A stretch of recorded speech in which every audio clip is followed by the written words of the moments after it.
अस्सलाम वालेकुम, मैं हूं आपका होस्ट सादुर रहमान। आप देख रहे हैं प्रोग्राम जाल। कराची शहर में कराची की जो शहरी हैं वो मुख्तलिफ मसाइल का भी शिकार होते हैं। साथ साथ कराची के शहरी जो हैं वो मुख्तलिफ तरीके से अपनी जान भी गंवाते रहते हैं। लेकिन आज का प्रोग्राम जो है मेरा, वो आपको ऐसी चीज़ें बताएगा जो शायद आप सुन के हैरान भी होंगे, क्योंकि अक्सर व बेशतर ये होता है जब कराची के शहरी अपने घरों से निकलते हैं तो उनको ये डर होता है कि उनको कोई जराइम पेशा अनासिर, स्ट्रीट क्रिमिनल्स उनसे छीना झपटी ना कर लें, उनसे कोई डकैती मज़ाहमत पे कत्ल ना हो जाए। इस तरह का खौफ व इराज कराची के शहरियों में रहता है। लेकिन इन स्ट्रीट क्रिमिनल्स के अलावा भी कुछ ऐसे माफियाज हैं जो आपकी जान ले सकते हैं। वो कौन से माफियाज हैं, मेरे साथ आइए बताते हैं आपको। सर असल में ज़्यादातर नशे में होते। मैंने जितने भी देखे, मतलब ये लोग, इनको बड़ी गाड़ी है, हैवी गाड़ी है, इनको एहतियात से और आराम से चलानी चाहिए कि उनके जितना लोड होता है इस हिसाब से इनका ब्रेक एकदम काम नहीं करता। तो इनको एहतियात से, आराम से और नशे की हालत में नहीं चलाना चाहिए।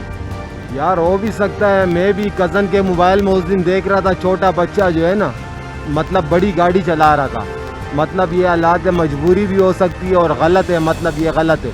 डंपर वाले तो मैंने आपको बताया कि ज़्यादातर 99.9% जैसे कॉपर होता है पंखे में, तो वो नशे में ये लोग चलाते हैं। जितनी भी हैवी ट्रैफिक है वो लेट नाइट शुरू होनी चाहिए, क्योंकि कराची 10-11 बजे तक तो समझो 12 बजे तक जागता रहता है। तो लेट नाइट इनको शुरू करनी चाहिए और जो ये गलती करे उसको ऐसा सज़ा दे कि दूसरा भी इससे इबरत हासिल करे। जो टाइमिंग होनी चाहिए रात को 11 बजे से लेकर सुबह 7 बजे तक, क्योंकि सुबह 7 बजे से लेकर सारा दिन बच्चों के स्कूल का टाइम है, फिर दफ्तर टाइम है। तो इसलिए जो उनको जो है ना होना चाहिए कि रात को 11 बजे से लेकर सुबह 7 बजे का टाइम दिया जाए टैंकरों को, ताकि आवाम को भी परेशानी ना हो और मसले मसाइल भी कम हो। ट्रैफिक पुलिस तो अपना काम कर रही है, लेकिन ये है कि उनको अथॉरिटी इतनी नहीं दी जा रही। अगर आगे से दी जा रही तो उनको ब्लॉक किया जा रहा है। अथॉरिटी तो है, लेकिन देखो गवर्नमेंट क्यों नहीं एक्शन लेती इन टैंकरों के ऊपर कि जब एक टाइमिंग बनी है कि रात को 11 बजे से लेकर सुबह 7 बजे तक चलाएं। उससे मालकान के लिए ये है कि जो उनकी ज़िंदगी का अजाला करे और जो है ना ड्राइवरों के ऊपर एक्शन लिया जाए। कुछ ऐसे भी ड्राइवर हैं जो बगैर लाइसेंस के चल रहे हैं, कंपनियों ने कई रखे हुए हैं, लेकिन ये कि वो उनके पुराने मुलाजिम वो कहते हैं जी ठीक है जाने दो, या तो गाड़ियों के ऊपर ज़्यादा काम नहीं करें जिसकी वजह से गाड़ियाँ फेल हो रही हैं। मेरा कहना ये है कि देखें, शाहराह फैसल पे तो डंपर्स को अलाउ किया नहीं जाए। जिनके मतलब कि इनके जो रोड्स हैं उन रोडों पे अलाउ करें। अब ये शाहराह फैसल पे अगर डंपर अलाउ करेंगे तो ये कैसे निज़ाम चलेगा? एक्सीडेंट तो इसी वजह से तो ज़्यादा से ज़्यादा होंगे ना। और डंपर वाले तो वैसे भी उनका कोई तरीका नहीं है चलाने का। अगर एक डंपर उनका जा रहा है तो दूसरे डंपर उनके पीछे रेस लगा रहा है। हुकूमत से अपील यही है मेरी कि डंपरों के जो रोड्स हैं ना, वो रोड्स जो है बनाए जाएँ। ये पब्लिक ट्रांसपोर्ट वाले रोड पे जो है, पब्लिक की जो रोड है उस पे ये नहीं चलाएं। पैसे लेके ही तो गाड़ी छोड़ते हैं, और कैसे छोड़ते हैं? वरना इन रोडों पे गाड़ियाँ लाओ नहीं। अब वो जा रहा है एक डंपर, मतलब कि कोई टाइमिंग ही नहीं है इनकी। 11 बजे की अगर टाइमिंग है तो 11 बजे ही अलाउ करें ना यार। किसी भी टाइम शाहराह फैसल पे डंपर नज़र आ रहे होते हैं, वो भी रेस लगाते हुए। यार मेरा खुद का एक दोस्त गया है, मुझे पता है इस चीज़ का। मतलब कि अगर आप लोग इससे ब्रेक नहीं लगेगा, आपका क्या मतलब है कि आप बंदा उड़ा दोगे? ये लोग नशे में होते हैं, ज़ाहिर चर्च पी के चला रहे होते हैं गाड़ियाँ। तो ये है कि इनके ऊपर एक्शन किया जाए। हमारी हुकूमत को चाहिए कि इनके ऊपर एक्शन किया जाए और इनके ऊपर देखा जाए कि इनकी टाइमिंग है फिक्स कर दें कि 12 बजे कर दें, 1 बजे कर दें। क्योंकि जिसकी जान चली गई वो चली गई, अब तो दोबारा नहीं आएगी। जिस माँ की बेटा चला गया उसको तो दोबारा नहीं आएगा। तो लिहाजा है कि सेफ्टी चाहिए, हमें आवाम को सेफ्टी चाहिए। इनके साथ ये कि एक्शन लिया जाए और इनको कार्रवाई किया जाए। इनके साथ सज़ा मौत होनी चाहिए इनकी। सर ये चर्च पी के चला रहे होते हैं, बगैर चर्च के चलाते ही नहीं है गाड़ी ये। और ये समझे कि इनकी रेस चल रही होती है दोनों पे आपस में। एक ही दूध वाले हो गए, बजरी के ट्रक वाले हो गए, ऑयल वाले हो गए, टैंकर। हम लोग खुद इनसे बहुत एहतियात से चलते हैं, इनके पीछे नहीं रखते हैं, क्योंकि ये साइड मारते हुए निकलते हैं। बिल्कुल ये नहीं देखते पीछे कौन आ रहा है नहीं आ रहा है। तो ये जो वाक़या हुआ 3-4 दिन पहले, ये बिल्कुल आप सही कर रहे हैं। बिल्कुल इनके एक्शन होना चाहिए इनके साथ। हमारी ट्रैफिक पुलिस कोई कानून नहीं है। मेरे को देखो, मैं तो विदाउट नंबर प्लेट चल रहा हूँ, तो जस्ट अभी कोई कानून मेरे इस कराची में एटलीस्ट 1 ईयर से तो मेरे को नज़र नहीं आ रहा, कोई कानून नहीं। हाँ, ये डंपर वगैरह को तो हमारी फिर वहाँ वो छोड़ती है, मैं भी इनको देखा है दिन में, यानी हमारे डंपर वगैरह रोम कर रहे हैं रोड के ऊपर, तो ये हमारी ट्रैफिक पुलिस कुछ ले दे के इनको छोड़ रही है। अब ये जो है, अगर मैं आपको सही बताऊं इस पे, तो ये तो टैंकर माफिया जो है खासकर, उनके लिए तो कोई टाइमिंग नहीं है। अब ये देखो, ये अभी भी चल रही हैं, लेकिन जो बड़ी गाड़ियां हैं, मसलन ट्रेलर वगैरह, ट्रक वगैरह हुए, वो तो आपको पता है कि 12 बजे के बाद ही निकलती हैं, 11 बजे के बाद ही निकलती हैं। भाई, जब हुकूमत के लोग नहीं होंगे तो कैसे होगा? अगर इनके सरपरस्ती में, हुकूमत के लोगों की सरपरस्ती में नहीं हो रहा, तो आम बंदे तो नहीं कर सकते ना। तो उनकी आशीर्वाद लाजमी बात है, हासिल है। डंपर्स के हवाले से तो ये है कि उनकी टाइम टेबल है, उसी टाइम टेबल में वो निकलते हैं। और डंपर जाहिर सी बात है, इतने हैवी ट्रैफिक में बाइक वाले को जाना भी नहीं चाहिए, थोड़ा फासला ही रखना चाहिए। मैं भी थोड़ा एहतियात से चलाता हूँ, सारा दिन हमारा बाइक का काम है। कानून नाफिज करने वाले इदारों का काम है जो इनको देखें, क्योंकि आपको हमें नज़र आ रहा है, क्या उन्हें नज़र नहीं आ रहा? भाई, कुछ भी ऐसे सवालात हैं ये कि इनके बारे में तो इंसान सोच के भी, तसव्वुर में ही जो है ना गुम हो जाता है कि ऐसा, मतलब अल्फाज ही नहीं है ना, मतलब इन बातों का जवाब देने के लिए कुछ भी कहने के अल्फाज नहीं है। बिल्कुल ही ऐसी चीज़ें हैं कि अल्लाह ताला माफ़ करे, कि पता नहीं क्या मुल्क का निज़ाम क्या हो गया, क्या कहाँ किस रुख पे जा रहा है, कुछ समझ नहीं आ रहा।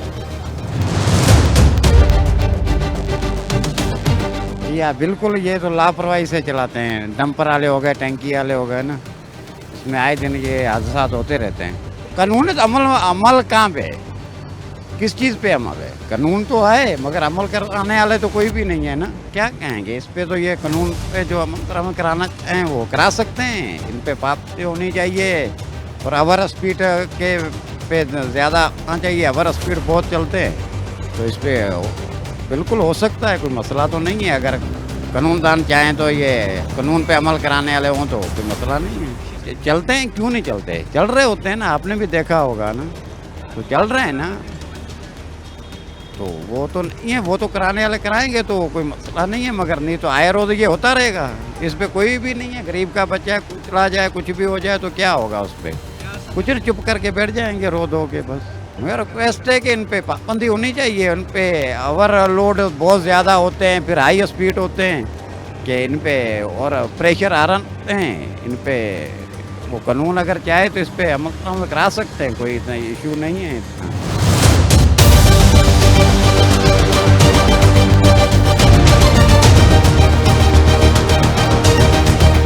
जिस तरह से आपने देखा कि शहरी किस तरह से इस चीज़ का मुतालबा कर रहे हैं और कितना गम और गुस्सा है इस चीज़ के ऊपर कि डंपर माफिया हैवी ट्रैफिक जो है हमारे शहर में ट्रैफिक में शहरियों की जानें बासानी ले लेता है।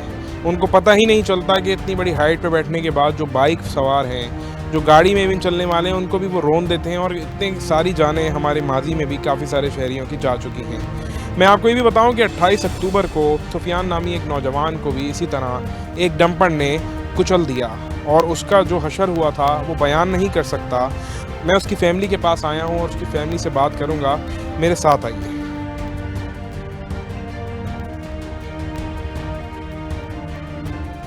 अस्सलाम वालेकुम, आपका नाम क्या है? वालेकुम, मेरा नाम हफीज़। हफीज़ साहब, कितने अरसे से इस इलाके में रिहाइश पजीर हैं आप? ये तकरीबन 20-16 साल हो गए मुझे यहाँ रिहाइश पजीर हूँ मैं। कितनी औलादें हैं आप? मेरी 4 औलादें थी। मतलब कि सुफियान जो है ना वो एक माँ से थे और वो बहन का और माँ का इकलौता वारिस था। यानी कि तो आपका क्या काम है, कारोबार करते हैं? हम प्राइवेट जॉब करते हैं, मतलब प्लास्टिक का काम करते हैं, यानी कि बोतलें वगैरह बनती मेडिसिन की। अच्छा, प्राइवेट बेटे वगैरह क्या जॉब्स करते हैं? जी, जॉब करते हैं। सुफियान जो है वो क्या कहाँ पे काम करता है? वो अभी स्कूल से फारिग हुआ था तो मैंने उनको अपने साथ रख लिया था। अकाउंट की ज़रूरत थी उनको, तो वहाँ पे मैंने उनको अपने काम पे रख लिया था अकाउंटेंट के तौर पे। तो अभी दूसरा महीना ही स्टार्ट था उनका। अभी वो सीख रहा था यानी अकाउंटेंट का काम वहाँ पे। अच्छा, तो इसकी तालीम वगैरह क्या थी? सुफियान ने कितना पढ़ा हुआ था? मैट्रिक स्कूल से भी फ्री हुआ था? जी। इंटर में एडमिशन वगैरह लेना था। पहले तो मुझे ये बताएं कि ज़िंदगी में ये क्या क्या परेशानियाँ हैं हमारे माशरे के हवाले से ना। आपके यहाँ इलाके में भी ऐसा मैं नहीं कहूँगा कि कराची का कोई ऐसा इलाका नहीं है जहाँ हर चीज़ 100% हो। इसी में तो इंसान घिरा हुआ है। फिर इस तरह के जो माफियाज, इस तरह के जो हमारे जिस हादसे का शिकार आप हुए, क्या कहेंगे इस हवाले? थोड़ा सा मुझे बताइएगा कि जो हमारे माशरती शहर के मसाइल हैं उस हवाले से क्या कहेंगे?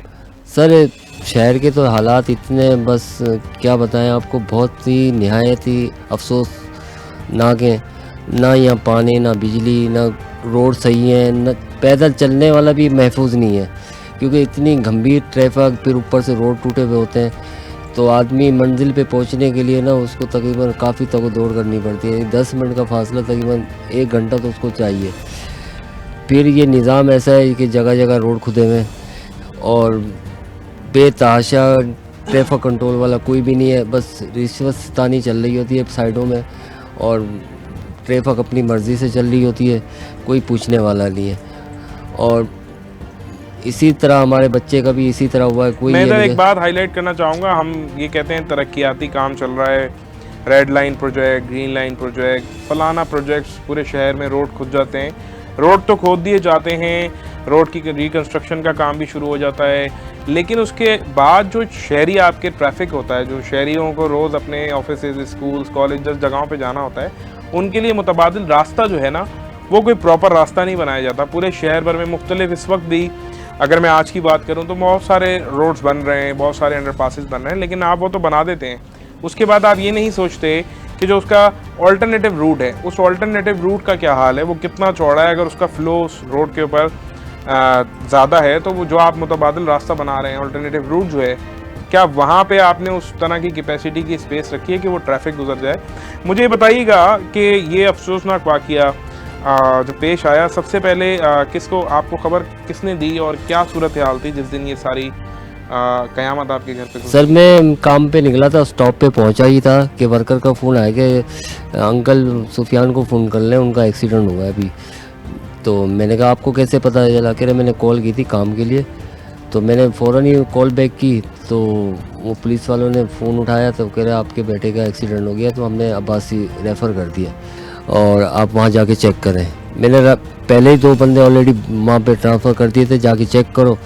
तो वो वहाँ पहुँचे तो बोले यहाँ तो कोई भी नहीं है। फिर मैंने वापस रिटर्न फ़ोन किया उनको, तो उन्होंने बताया कि आपके बच्चे का डंपर से ऑन द स्पॉट यानी कि एक्सीडेंट हो गया था। तो हमने लाश जो है ना ईदी के एम्बुलेंस के ज़रिए भेज दी थी। उस वक्त तो आप, मैं सख्ते में आ गया था। मैं फिर बड़ी मुश्किल से मैंने उनकी वालदा को फ़ोन किया, तो मैंने कहा मैं आ रहा हूँ, आप नीचे उतरिएगा, मैं आपको ले रहा हूँ। सुफियान को थोड़ी बहुत चोट लगी है तो लेके बहरहाल वहाँ गए। वहाँ हमारे को बस क़यामत से कम का मंजर नहीं था हमारे लिए। हमारी तो ज़मीन ही निकल गई थी पैरों के नीचे से। मैंने तो अपने आप को संभाल लिया, लेकिन उनकी वालदा को अभी तक मैं नहीं संभाल पाया कि वो किस कैफियत से गुजर रही हैं, क्योंकि वो माँ का अकलौता और बहन का अकलौता था। तो वो माशाल्लाह वो वही घर का करता धरता था तकरीबन। मुझे बताइएगा कि सुफियान के घर में किस तरह का रूटीन था? जाहिर सी बात है आपकी औलाद है तो आपको इस चीज़ के हवाले से इल्म होगा कि एक होता है ना, एक उनसियत होती है औलाद से, उसकी कुछ कोई ना कोई चीज़ अच्छी लगती है, कोई उसकी कोई नखरा होता है, कोई चीज़ होती है। वो उस हवाले से बताइएगा, सुफियान आपकी वाइफ से ज़्यादा करीब था, आपसे ज़्यादा करीब था, और क्या चीज़ का उसको शौक़ था? अभी मैट्रिक जैसे आप बता रहे हैं उसने किया तो आगे किसी चीज़ का शौक़ था? पढ़ने में कैसा था?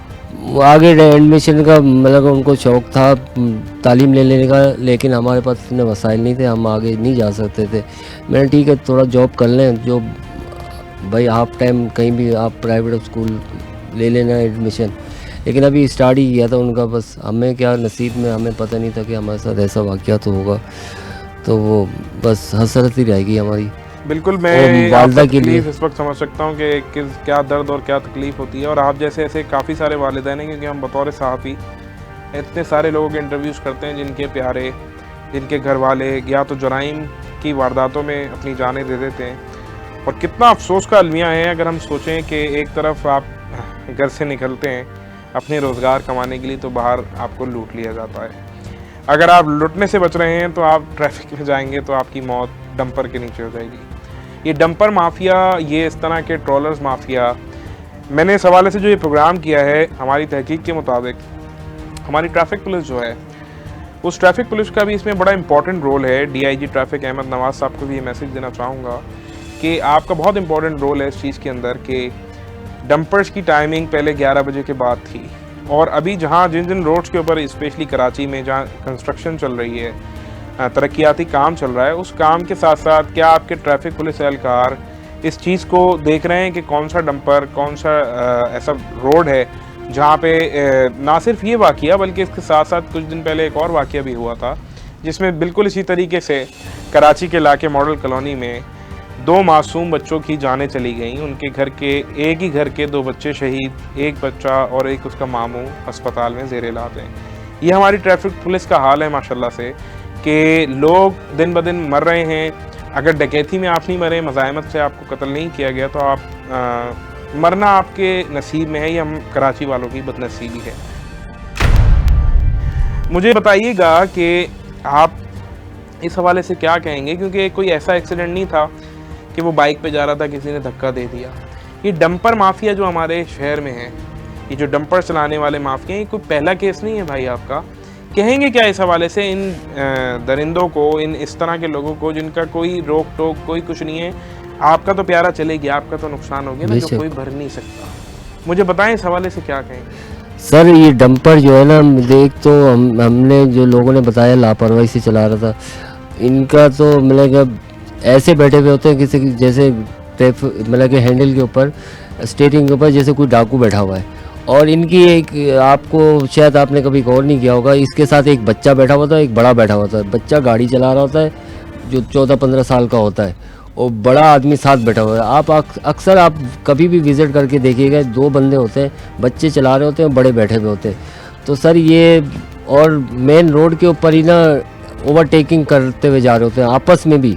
ये ऐसे लगता है कि शुगुल मेला कर रहे हैं, इतनी बेतहाशा गाड़ियाँ जा रही होती हैं, छोटी बड़ी सब, इनको कोई परवाह नहीं होती। आगे इन्होंने KMC ZMC का कपड़ा लगाया हुआ होता है, जिसकी वजह से उनको ना कोई ट्रैफिक पुलिस वाला रोकता है, ना कोई बड़ा कोई ऑफिसर उनको देखता है।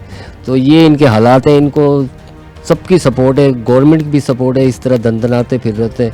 और टाइमिंग के तो इन्हें है ही नहीं, जब वो लेबल लगा लेते हैं गवर्नमेंट का तो गवर्नमेंट उनका क्या करेगी। आपको भाई कब मिली खबर इस हवाले से? हमारे को मिली, मेरे भाई ने मेरे को फ़ोन किया था। कहाँ पे थे आप? मैं अपने घर पे था। क्या करते हैं वैसे आप? मैं भी यही प्लास्टिक का काम करता हूँ। और आपको खबर मिली, फिर आपने क्या, सबसे पहले कहाँ गए आप? सबसे पहले हम आवासीय हॉस्पिटल में गए। क्या कंडीशन थी जब वहाँ गए? उस टाइम कंडीशन ऐसी थी, हमारा बच्चा जो है शॉपर में लिपटा हुआ था। बड़ा दर्दनाक जी हाल होगा उस वक्त। मुझे ये बताइएगा कि चाचा जो होते हैं, वो इस तरह का रिश्ता होता है भतीजों का चाचा से कि कुछ ऐसे नखरे, कुछ ऐसी बातें जो वालिद साहब नहीं मानते, तो अक्सर भतीजे अपने चाचाओं का सहारा लेते हैं। जी। आपकी किस तरह के मामलात थे, किस तरह की मोहब्बत थी इसके साथ? बहरहाल ये यहाँ पे भी लाडला ही था, हमारे घर पे भी लाडला था, पूरे ख़ानदान में, पूरे मोहल्ले का ही लाडला था। आप किसी से पूछें भी सुफियान कैसा बच्चा था, पूरा खंडो गोट आपकी उसकी तारीफ़ करेगा। ये ऐसा बच्चा था, सबके साथ घुल मिल के रहने वाला बच्चा था, ना किसी से लड़ाई झगड़ा ना कुछ। माशाल्लाह पढ़ने में भी बहुत अच्छा था। उसके मोहल्ले में सारे उसके यार दोस्त भी तारीफ़ करते हैं भी, सुफियान हमारा अच्छा दोस्त था। आपकी सुफियान से आखिरी मुलाकात कब हुई थी? मेरी हुई थी जुम्मे वाले दिन। क्या मुलाकात थी वो? यहीं घर पे होती। अधिक भाई आपस में जो होते हैं दोस्तों की तरह भी होते हैं जी। तो सुफियान से आपके कैसे मामलात थे, क्या क्या चीज़ें थी, कैसी दोस्ती थी, क्या था? हम दोनों एक साथ रहते थे, बहुत अच्छे घुल मिल के ही रहते थे। वो अक्सर ज़्यादा तक मेरे घर पर ही रहता था। हफ्ते वाले दिन उसकी छुट्टी होती थी तो वो मेरे घर पर आ गया था, तो वहीं रुका, खाना वाना खाया, हम साथ उठे बैठे खेले, मस्ती भी की हमने थोड़ी बहुत। फिर हम सो गए थे, सुबह उठे, नाश्ता वाश्ता हम दोनों ने साथ किया मिलकर। नाश्ता वाश्ता करके हम काम पे निकलने लगे, लेट हो रहे थे थोड़े, तो हम दोनों साथ जैसे निकलने लगे तो मेरी गाड़ी पंचर थी, तो मैंने इसको कहा तुम निकलो, जल्दी से मैं आ रहा हूँ पंचर लगवा के। तो मैंने पंचर लगाया, तकरीबन वहाँ मुझे टाइम लग गया, आधा घंटा लग गया। जब मैं वहाँ से निकला, जैसे कारखाने में पहुँचा तो वो मेरे अब्बू का फ़ोन आया कि सुफियान का एक्सीडेंट हो गया। मैं बोला नहीं मतलब ना। आखिरी वक्त में वो आपके साथ था? जी। तो इन्होंने जैसे अब्बू ने बताया, मैंने बोला नहीं हम दोनों साथ ही आए थे। बोले नहीं तो मैंने बोला अच्छा मैं आता हूँ। तो भाई साहब ने कहा अभी तुम वहीं रुको, मैं जा रहा हूँ। फिर दोबारा रिटर्न फ़ोन आया कि वो इंतकाल कर चुके हैं। फिर हम तुम्हें जब ये खबर मिली होगी तो भाइयों की तो दोस्ती और मोहब्बत ऐसी हो, तुम तो वो शख्स हो जिसके आखिरी वक्त में उसके साथ तुम थे ना। तो मुझे बताओ कि ये डंपर माफिया जो है, इसके हवाले से क्या कहोगे? आपको जब पता चला होगा बाद में कि ये डंपर ने इस तरह से उसको कुचल दिया, तो भाइयों का एक आपस में जो खून का ताल्लुक होता है वो इतना जोशीला होता है कि इंसान से बर्दाश्त नहीं होता। और आपकी जाहिर सी बात है वो खून था। तो क्या कहना चाहोगे इन बेगैरतों के हवाले से, जो डंपर माफिया जो अंधों की तरह गाड़ी वालों को, बाइक वालों को चूंटियाँ मकौड़ा समझते हैं कि भाई इनकी कोई औकात ही नहीं है, और वो रोनते हुए निकल जाते हैं? इनको क्या कहना चाहोगे यार? करना तो इनके साथ ये चाहिए कि ऐसा हादसा होना तो उनको पकड़ के उन्हीं के ट्रक के नीचे कुचल दिया जाए, ताकि आगे वाले होशियार रहें, उनको नसीहत मिले। ऐसा आइंदा करने से पहले 100 दफ़ा वो सोचें और देखभाल के चलाए। ऊंचाई पे तो बैठे होते हैं वो, आसपास देखते नहीं हैं, बस सीधा अपना ओवरटेक करते हुए लोगों को जाते हैं। हाँ, तो मुझे बताओ जब आप इस हादसे के बाद उस जगह पे गए तो वहाँ क्या सूरत हाल थी? वहाँ गए थे, हमने पूछताछ करी तो ग्रीन बस का स्टाफ था वहाँ पर। वहाँ पे एक चेयरमैन, बताना वो स्पेसिफिक जगह कौन सी थी, क्या कौन सा इलाका, कौन सी जगह थी जहाँ? वो न्यू कराची का इलाका था, बिलाल टाउन। और हमने वहाँ से पूछताछ करी तो हमें वहाँ के चेयरमैन थे, उन्होंने बताया कि मैं ऊपर बैठा हुआ था, मुझे अचानक ना औरत की चीखने की आवाज़ आई। तो मैं नीचे उतरा, मैं समझा कि किसी के करंट लग गया होगा। बोला मैंने इधर उधर देखा तो कुछ नहीं था। पुल पे जैसे चढ़ के मैंने ब्रिज से नीचे देखा तो ये वाक़या हुआ था। तो ट्रक वाला निकल गया था, फिर उससे आगे पकड़ा गया है। तो फिर लोगों ने जैसे उसे मारा पीटा, फिर ट्रक वरक जला दिया। वो ट्रक जो जलाया था वो देखा आपने, जला हुआ था? जी देखा है वो हमने। और जब हम काम पे जा रहे थे तो तब भी हमने देखा था वो जला हुआ था, लेकिन हमें मालूम नहीं था कि ये हमारे साथ ही हुआ है। मैंने वहाँ रुका भी, मैंने देखा भी कि वहाँ पे ऐसा कुछ था ही नहीं, बस आग बुझाई जा रही थी। तो हमने समझा शायद आग लग गई हो, तो हम वहीं से ही गुजरे थे तो चले आपको गए। क्या अंदाज़ा होगा कि ये क़यामत का जो आपके ऊपर गुजरी है उसी क़यामत का असर इस ट्रक के ऊपर भी हो गया? मुझे बताओ, जो ट्रक का ड्राइवर था, उस ड्राइवर की कोई मालूमात निकल सकी? पुलिस ने इस हवाले से कोई आपकी हेल्प की?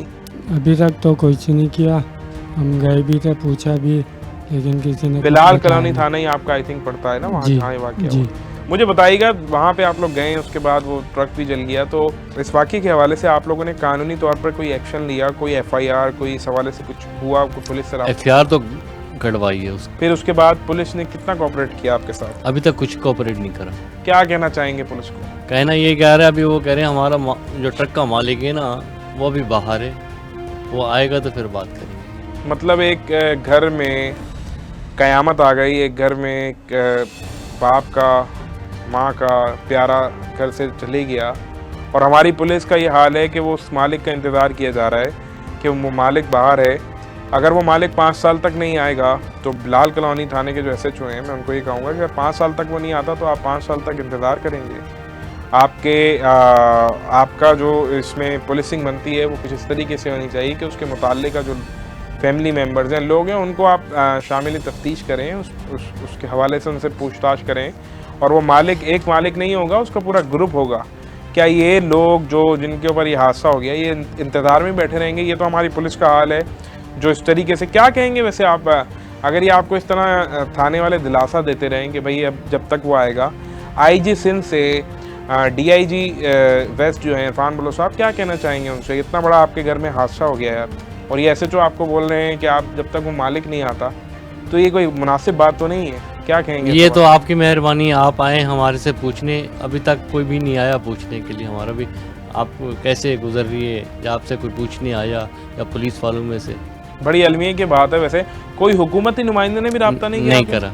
मुझे बताइएगा आप, जिस तरीके से मैंने अभी इनसे पूछा कि पुलिस के हवाले से क्या कहना चाहेंगे, पुलिस ने इस पूरे केस में अब तक आपकी कोई मदद की, कोई हुकूमती नुमाइंदा, इलाके कोई नुमाइंदा, किसी ने आके मुलाकात की? जितना बड़ा सानिया हो गया, या ये डंपर माफिया चलाने वाले जो लोग हैं उनके कोई कमेटी के कोई लोग, किसी ने रब्ता किया आपसे? सर असल में गरीब की कोई वैल्यू नहीं होती ना, कोई उनको तो कीड़े मकोड़ों की तरह कोई यानी कि पूछता भी नहीं है।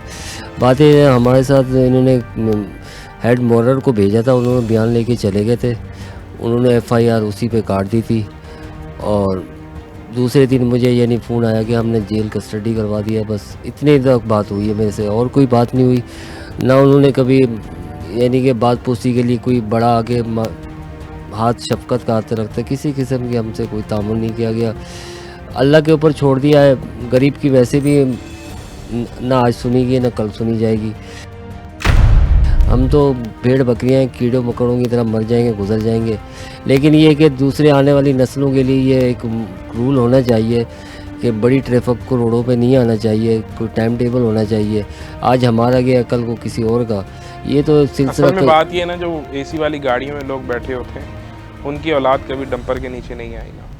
कोई इतने हमारे आला अफसरान हैं, हुकूमती नुमाइंदे, उनकी कोई औलाद, कोई प्यारा जब किसी दिन डंपर के नीचे आएगा तो उनको तब अंदाज़ा होगा कि जब कोई अपना डंपर के नीचे आके मरता है तो उसकी तकलीफ़ क्या होती है।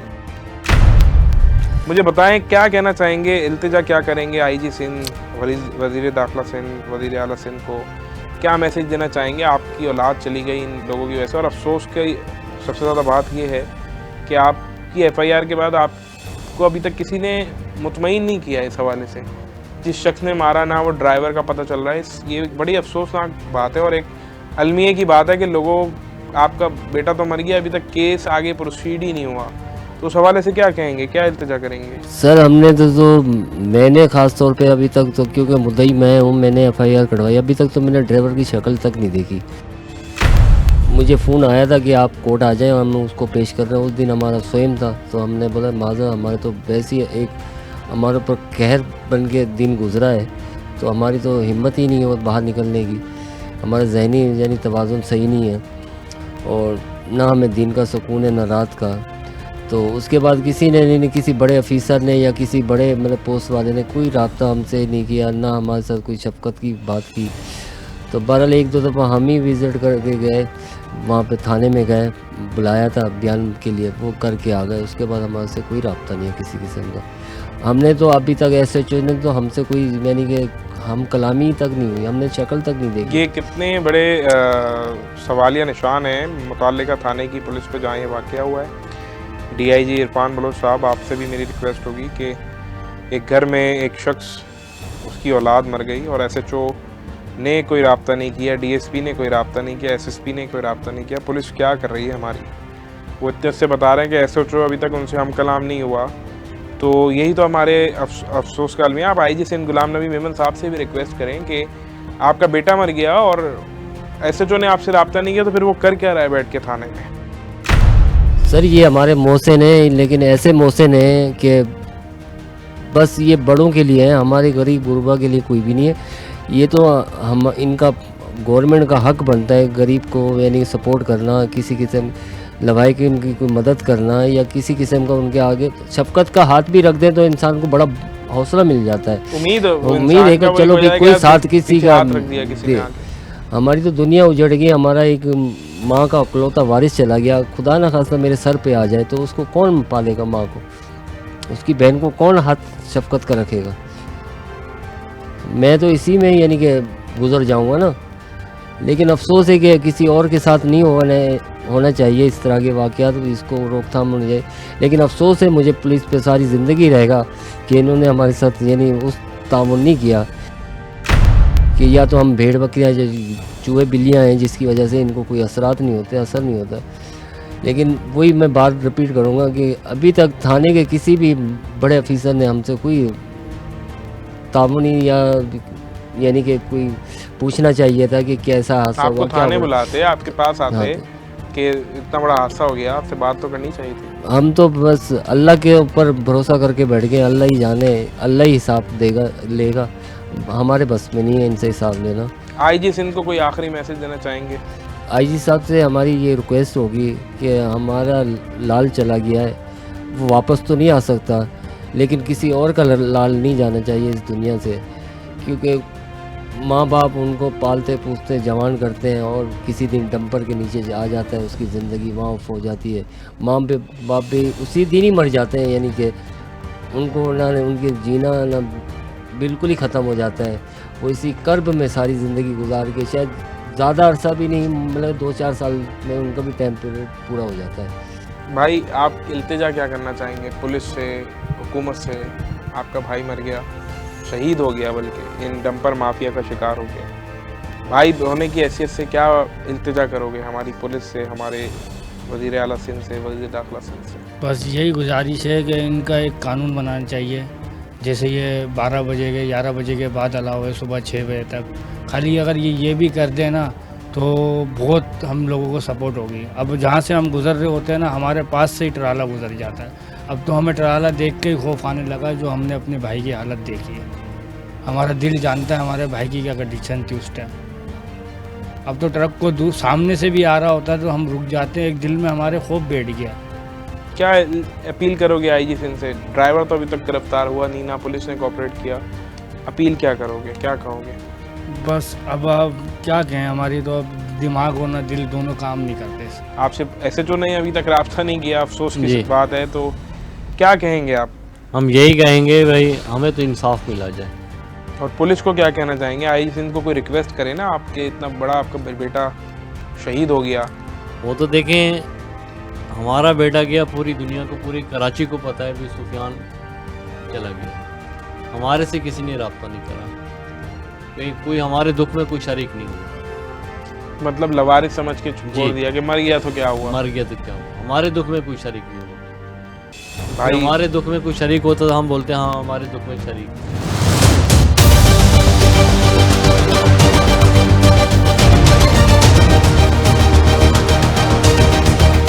हमने आज के प्रोग्राम में आपको दिखाया कि किस तरीके से कराची के शहरी अपनी जानें गंवा रहे हैं। कराची में अमूमन ये होता है कि जो शख्स असर और रसूख में है उसकी जानें भी बचती हैं, उसका माल भी बचता है, उसकी हर चीज़ बचती है।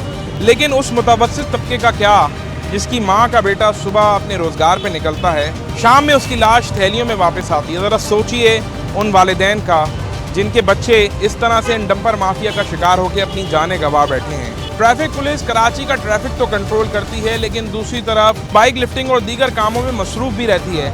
अगर कराची की ट्रैफिक पुलिस इन कामों को भी कंट्रोल करे, DIG ट्रैफिक जो हैं अहमद नवाज साहब, उनको चाहिए कि डंपर माफिया जिनका वक्त जो है वो मुकर्रर किया गया था कुछ अर्सा पहले, उस पर भी नज़रसानी करें। और इसी महीने में कराची में मुख्तलिफ इस तरह के केसेस भी हुए जो हमने आपको दिखाए, जिनमें लोग अपनी जान गंवा बैठे। तो इन सब का जिम्मेदार कौन है?